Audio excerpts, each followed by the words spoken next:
নমস্কার বন্ধুরা, আশা করি সবাই ভালো আছেন। তো বন্ধুরা, অবশেষে পশ্চিমবঙ্গের জনগণনা শুরু হয়েছে। তো 15 তারিখ পর্যন্ত এটি অনলাইনে ফর্ম ফিল আপ চলবে। আপনি চাইলে অনলাইনে বাড়িতে বসে আপনি ফর্মটি ফিল আপ করে নিতে পারবেন। তো বন্ধুরা, আপনি ভিডিওটা প্রথম থেকে শেষ পর্যন্ত দেখতে থাকুন, তাহলে আমি সমস্ত বিষয়টা স্টেপ বাই স্টেপ আপনাদেরকে বুঝিয়ে দেবো। তাহলে এই ভিডিওটা যদি আপনি শেষ পর্যন্ত দেখেন, তাহলে আপনি নিজেই বাড়িতে বসে বসে আপনি আপনার যে জনগণনার ফর্মটা অনলাইনে ফিল আপ করে নিতে পারবেন। তো চলুন শুরু করা যাক। তো সর্বপ্রথম আপনাকে এই ওয়েবসাইটে আসতে হবে। তো এই ওয়েবসাইটের লিঙ্ক আমি ডেসক্রিপশানে দিয়ে রাখবো, তো সেখানে থেকে আপনারা লিঙ্কটি পেয়ে যাবেন। তো এখানে আসার পর আপনি প্রথমে আপনার যে স্টেট আপনি এখান থেকে সিলেক্ট করবেন। তো লাস্টের দিকে চলে যাবেন, ওয়েস্ট বেঙ্গল এখানে দেখতে পাবেন, এটার উপরে ক্লিক করে দেবেন। তারপরে ওকেতে ক্লিক করবেন। তারপরে এখানে যে ফ্যামিলি হেড আছেন আপনার, তো সেই ফ্যামিলি হেডের নামটা আপনি এখানে লিখে দেবেন। তারপরে এখানে ইমেল আইডি, এটা অপশনাল, আপনি চাইলে লিখতেও পারেন, নাহলে ছেড়ে দিতে পারেন। তারপরে এখানে মোবাইল নাম্বারটা আপনি বসিয়ে দেবেন। তারপরে এই ক্যাপচারটা আপনি এখানে লিখে দিয়ে গেট ওটিপি এটার উপরে ক্লিক করে দেবেন। তো চলুন আমি ডিটেলসটা ফিল আপ করে নিই। সমস্ত ডিটেলস লেখা হয়ে গেলে গেট ওটিপি এটার উপরে ক্লিক করবেন। তারপরে এখানে ওকেতে ক্লিক করে দেবেন। তারপরে যে ওটিপিটা আপনার মোবাইলে আসবে সেটা আপনাকে এখানে বসিয়ে দিতে হবে।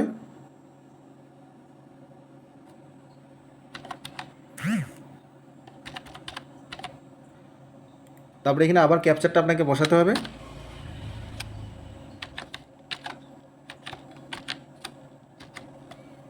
তারপরে ভেরিফাই এই অপশানটার উপরে ক্লিক করে দেবেন। তারপরে এখানে ওকেতে ক্লিক করে দেবেন। তারপরে এখানে আপনার ডিস্ট্রিক্ট এটা সিলেক্ট হয়ে থাকবে। আপনাকে খালি জেলা এখান থেকে আপনার সিলেক্ট করে নেবেন। এখানে আপনার যে জেলা যেখানে বাড়ি সেটা আপনি সিলেক্ট করে নেবেন। এখানে পিনকোডটা আপনি বসিয়ে দেবেন। তারপরে এখানে নিচে চলে আসবেন। এই ম্যাপ থেকে আপনার কোথায় বাড়ি সেটা আপনাকে এখান থেকে খুঁজে নিতে হবে। তো প্রথমে আপনি আপনার যে গ্রামের নামটা আপনি এখানে লিখে দিতে পারেন।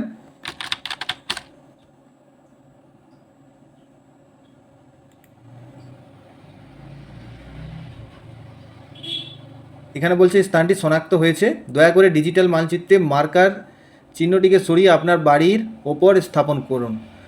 তো ওকেতে ক্লিক করবেন। তো এখানে আপনার ম্যাপটা আপনি পেয়ে যাবেন। এখান থেকে আপনার বাড়িটা কোথায় সেটা আপনাকে এখান থেকে খুঁজে নিতে হবে। তারপরে এই যে আপনি দেখতে পাচ্ছেন চারটা লাইন যে এখানটা মিলিত হচ্ছে, এই পয়েন্টটাকে আপনাকে আপনার বাড়ি যেখানটা আছে আপনার বাড়ির ওপরে আপনি খালি ক্লিক করে রেখে দেবেন, তাহলে এটা মার্ক হয়ে যাবে। তো চলুন এখানে খুঁজে নেবেন। আপনি চাইলে এটাকে জুম ইন জুম আউট করতে পারবেন।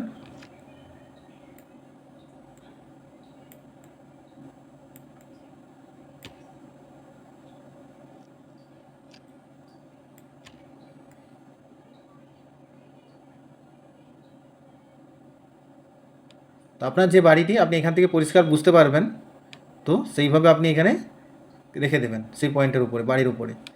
তো এটাকে আপনি রেখে আপনি নিচের দিকে আসবেন, রেখে এখানে অবস্থান নিশ্চিত করুন, এটার উপরে আপনি ক্লিক করবেন।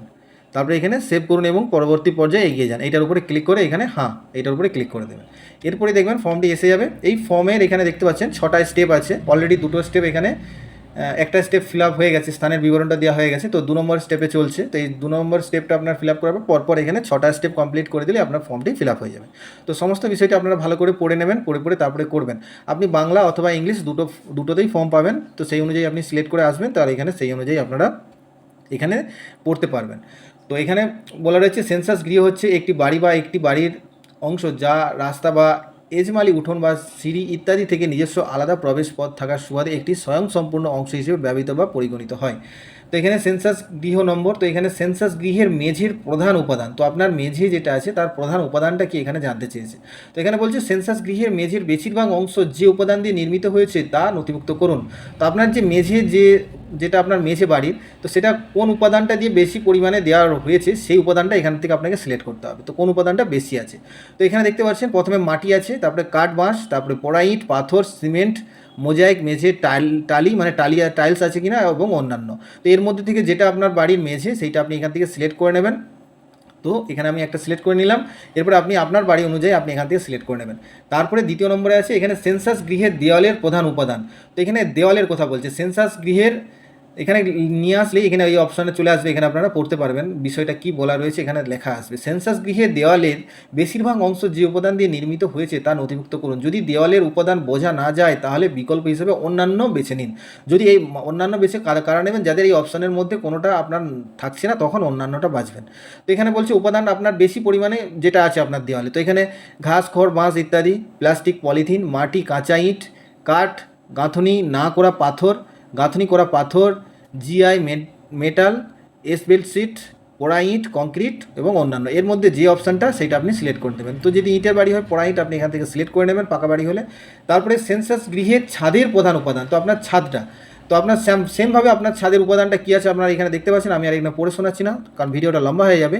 তো এখানে দেখতে পাচ্ছেন ঘাস, খড়, বাঁশ, কাঠ, মাটি ইত্যাদি কোনটা আপনার ছাদে দেওয়া আছে সেইটা আপনার এখান থেকে সিলেক্ট করতে হবে। প্লাস্টিক, পলিথিন, হাতের তৈরি টালি, মেশিনে প্রস্তুত টালি, পোড়া ইট, পাথর, প্লেট পাথর, জিআই, মেটাল, এসবেস্ট, সিট, কংক্রিট, অন্যান্য। তো যেটা আপনার এখানে অপশান থেকে সেটা আপনি এখান থেকে সিলেক্ট করে নেবেন। তো আমি এখানে কংক্রিট সিলেক্ট করে নিলাম।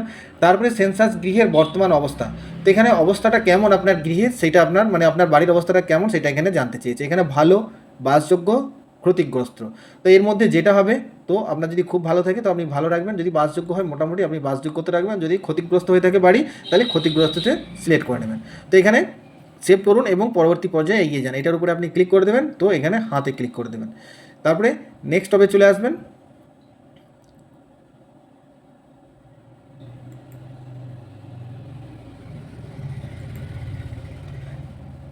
তারপরে নেক্সট স্টেপে চলে এসেছি।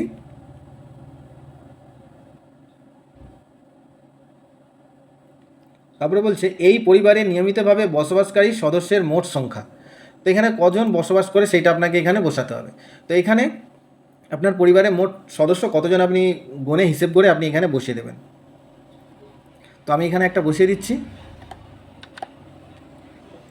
তারপরে এখানে পরিবারের প্রধানের নাম এখানটা থাকবে। এখানে পরিবারের প্রধানের নাম নির্বাচিত ভাষা, পূর্বে প্রদত্ত নামটি শুধুমাত্র নির্বাচিত ভাষায় লিখুন। তো এখানে ভাষা আপনাকে আবার লিখতে হবে, মানে বাংলায় আপনি লিখতে পারেন। তো যদি আপনার বাংলা সাপোর্ট করে তো আপনি এখান থেকে লিখে দেবেন।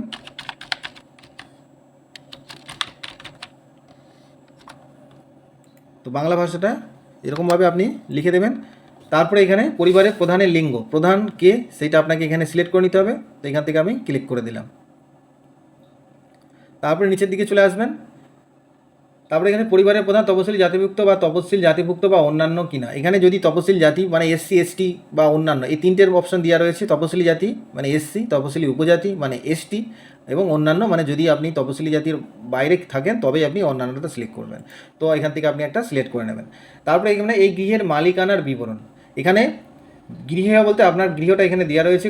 নিয়োগকর্তা কর্মসংস্থা থেকে ভাড়া দেওয়া বাসস্থান যেমন সরকারি আবাস, কোয়ার্টার ইত্যাদি ভাড়া হিসেবে গণ্য করা হবে। তো এখানে বলছে আপনার বাড়িটি আপনার নিজের কিনা, যদি নিজের থেকে এখানে সিলেক্ট করে নেবেন, বা ভাড়া বা অন্যান্য কিছু থাকলে আপনি এইগুলোর মধ্যে থেকে সিলেক্ট করে দেবেন। তারপরে হচ্ছে বাসযোগ্য ঘরের সংখ্যা, রান্নাঘর, স্নানঘর, পায়খানা, ভাড়ার ঘর, যাতায়াতের পথ ও বারান্দাকে বসবাসের ঘর হিসেবে গণ্য করা হবে না। তাহলে আপনি পায়খানা বাদ দিয়ে ভাড়ার ঘর বাদ দেবেন, যাতায়াতের পথটা আপনি বাদ দেবেন এবং বারান্দাটাকেও বাদ দিয়ে আপনার মোট আপনার রুম কটা সেই রুমটা আপনি এখান থেকে আপনি বসিয়ে দেবেন। তো এখানে রুম সংখ্যাটা আপনি এখানে বসিয়ে দেবেন। তারপর যে এই পরিবারের বসবাসকারী বিবাহিত দম্পতির সংখ্যা, তো এখানে পরিবারে নিয়মিত বসবাসকারী স্বামী বা স্ত্রীর মধ্যে একজন সাময়িকভাবে অনুপস্থিত থাকলেও তাদেরকে বিবাহিত দম্পতি হিসেবে গণ্য করতে হবে। যদি আপনার পরিবারে সাময়িকভাবে বসবাস করেন, সবসময় থাকেন না, তাকেও কিন্তু আপনাকে এখানে গণে নিতে হবে। তো বিবাহিত দাম্পত্য সংখ্যা আপনার দম্পতির সংখ্যা কত সেটা আপনি এখানে বসিয়ে দেবেন। তারপরে এখানে সেভ করুন এবং পরবর্তী পর্যায়ে এগিয়ে যাবেন। তো এখানে ক্লিক করে এখানে হ্যাঁ এটার উপরে চলে যাবেন। তারপরে এখানে বলছে পানীয় জলের প্রধান উৎস, তো এখানে পানীয় জলটা আপনার কিভাবে আপনি পাচ্ছেন। তো পরিশুদ্ধ কলের জল না অপরিশুদ্ধ কলের জল, কুয়ো, হ্যান্ডপাম্প, টিউবওয়েল, ঝর্ণার জল, নদী, খাল, জলাধার, এখানে এত অপশান আছে। এর মধ্যে যদি আপনার একটাও হয় তাহলে ক্লিক করবেন, নাহলে অন্যান্য এই অপশানটা ক্লিক করে দেবেন। তো এখানে প্রধান উৎস আমি একটা এখান থেকে সিলেক্ট করে নিলাম। তারপরে এখানে পানীয় জলের উৎসটি কোথায়, এখানে বলছে বাড়ির চোদ্দোহির মধ্যে, বাড়ির চোদ্দোহির কাছে অথবা দূরে। তো তিনটে অপশান দেওয়া রয়েছে, এই তিনটে অপশানের মধ্যে আপনার কোনটা হবে আপনি এখানে নিয়ে আসবেন কারসারটা। তো এখানে দেখতে পাচ্ছেন বাড়ির চোদ্দোহির কাছে যদি পানীয় জলের উৎসটি বাড়ির চোদ্দোহি থেকে 100 মিটারের দূরত্বের মধ্যে হয়, এটা শহর এলাকার ক্ষেত্রে, অথবা 500 মিটার দূরত্বের হয় গ্রামীণ এলাকার ক্ষেত্রে, তাহলে এই বিকল্পটি বেছে নিন। তাহলে চোদ্দোহির কাছে কাদের হবে, যাদের 100 মিটারের মধ্যে, শহর এলাকার ক্ষেত্রে এটা হচ্ছে 100 মিটারের মধ্যে হলে, আর যদি গ্রামীণ এলাকা 500 মিটারের মধ্যে হয় তাহলে চোদ্দোহির কাছে আপনি এখানে লিখবেন। তো আমি এখানে চোদ্দোহির কাছে লিখছি কারণ আপনার কাছাকাছি আছে জলের উৎসটা। তো আপনার যদি দূর থেকে আপনি আনেন তাহলে এখানে দূরে আপনি সিলেক্ট করে নেবেন, আর যদি চোদ্দোহির বাইরে মানে একটু দূরত্ব থেকে বা গ্রামীণ এলাকা যদি হন আপনার 500 মিটারের যদি বাইরে হয়, দূরত্বটা 500 মিটার বেশি হয়, তাহলে আপনি বাড়ির চোদ্দোহির কাছে করবেন। তারপরে আপনি নিচে চলে আসবেন আলোর প্রধান উৎস। তো এখানে আপনার বাড়িতে যে আলো জ্বলে সেটা উৎসটা কি? এখানে বিদ্যুৎ, কেরোসিন, সৌরশক্তি, অন্যান্য তেল, অন্য কোনো উৎস আলোর ব্যবস্থা নেই। তো এর মধ্যে কোনটা হবে? তো এখানে বিদ্যুৎ অবশ্যই সবার বাড়িতে আছে, তো এটাই আপনি সিলেক্ট করে দেবেন। তারপরে শৌচালয়ের উপলব্ধতা। তো এখানে বলছে হাতে হলে, এখানে হ্যাঁ আর না দুটো অপশান আছে, না হলে খালি খোলা জায়গাটাই থাকছে। এখানে হাতে, এখানে আবার 3টে অপশান আছে। কেবলমাত্র এই পরিবারটির ব্যবহার জন্য, অন্য পরিবারটির সাথে যৌথভাবে, সর্বসাধারণের জন্য শৌচালয়। তো এখানে 3টের মধ্যে কোনটা? তো এই পরিবারটি যদি ব্যবহারের জন্য হয় তাহলে এখানে হাতে ক্লিক করে প্রথম অপশানটা সিলেক্ট করে দেবেন। তারপরে এখানে শৌচালয়ের ধরন। তো এখানে শৌচালয়ের ধরনে আবার অনেকগুলো অপশান আছে, আপনারা দেখে নেবেন। তো এখানে বলছে ফ্লাশ, কোর ফ্লাশ শৌচালয় যার সাথে যুক্ত নলবাহিত পয় প্রণালী, সেপটিক ট্যাঙ্ক ও অন্যান্য। তো প্রথম অপশানটার মধ্যে এইটা। তারপরে হচ্ছে 2টি কুয়ো, পিঠযুক্ত পায়খানা, ঢাকনা স্ল্যাবযুক্ত, জল হাওয়া বেরোনোর উপযুক্ত ব্যবস্থা সহ উন্নত মানের কুয়ো পায়খানা অথবা ঢাকনা স্ল্যাববিহীন খোলা কুয়ো পায়খানা। তারপরে আবার একটা অপশান আসছে একটি কুয়ো, পিঠযুক্ত পায়খানা, তারপর হচ্ছে ঢাকনা বা স্ল্যাবযুক্ত হাওয়া বেরোনোর উপযুক্ত ব্যবস্থা সহ উন্নত মানের কুয়ো পায়খানা, আবার ঢাকনা স্ল্যাববিহীন কুয়ো, খোলা কুয়ো পায়খানা। তারপর হচ্ছে খাটা পায়খানা, মানুষের দ্বারা বাহিত মল, পশুর দ্বারা বাহিত মল। তারপর হচ্ছে লাস্টে আছে খোলা নর্দমা দ্বারা মল নির্গমনের ব্যবস্থা। তো এর মধ্যে থেকে কোনটা আপনার, সেটা আপনাকে সিলেক্ট করে নিতে হবে। তো এখান থেকে আমি একটা সিলেক্ট করে নিলাম, তো আপনার যেটা হবে আপনি সেই হিসেবে সিলেক্ট করে নেবেন। তারপরে এখানে বজ্র জলের নিকাশি কার সাথে যুক্ত। তো এখানে বজ্র জল রান্নাঘরের, স্নানের ও কাছাকাছি জল হতে পারে, কিন্তু এটি কোনোভাবে পায়খানার জল হবে না। তো পায়খানার জলটা এখানে ধরা যাবে না।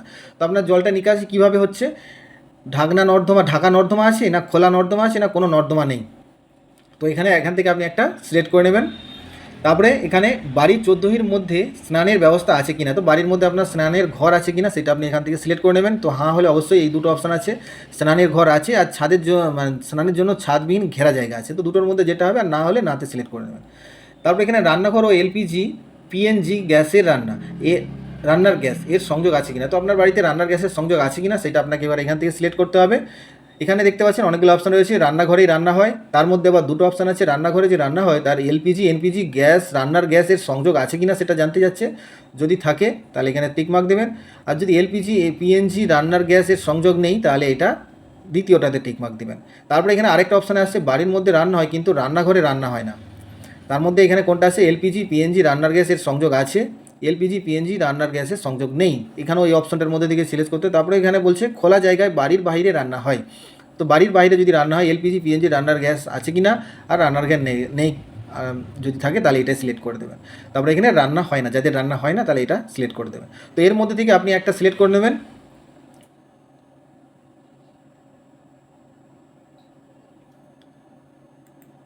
তারপরে এখানে রান্নায় ব্যবহৃত প্রধান জ্বালানি। তো যদি রান্নার জন্য একাধিক প্রকারের জ্বালানি ব্যবহৃত হয় সেক্ষেত্রে সর্বাধিক ব্যবহৃত জ্বালানি নথিভুক্ত করুন। তো সর্বাধিক কোনটা আপনি ব্যবহার করেন, তো এর মধ্যে দেখা গেলো একাধিক আছে আপনার কাছে, কিন্তু সর্বাধিক কোনটা বেশি জ্বালানি হয় সেটা আপনাকে এখানে সিলেক্ট করতে হবে। যদি জ্বালানি কাঠ হয়, শস্যের পরিত্যক্ত অংশ হয়, খুঁটে, কয়লা, গ্রিনাইট, কাঠকয়লা, কেরোসিন, রান্নার গ্যাস, বিদ্যুৎ, জৈব সার, সৌরশক্তি ও অন্যান্য। তো এর মধ্যে থেকে যেইটা হয় সেটা আপনি এখান থেকে সিলেক্ট করে নেবেন। তারপরে এখানে সেভ করুন এবং পরবর্তী পর্যায়ে এগিয়ে যান, দিয়ে এখানে হ্যাঁ এটার উপরে ক্লিক করুন। তারপরে এখানে পরিসম্পদ, এখানে আসছে রেডিও ও ট্রানজিস্টর। তো এখানে প্রধানত যে যন্ত্রের মাধ্যমে পরিবারের বেশিরভাগ সদস্য রেডিও শোনেন। তো এখানে হাতে কতগুলো 3টে অপশান আছে। সাধারণত রেডিও সেট, মোবাইলে, স্মার্টফোনে, অন্য কোনো যন্ত্রের মাধ্যমে, আর যদি না থাকে তাহলে না। তো এখানে প্রতি পরিবারে প্রায় মোবাইল আছে, তাই মোবাইলটা এখানে সিলেক্ট করে দিলাম, কারণ এখন রেডিও খুবই কম পাওয়াই যায় না বললে চলে।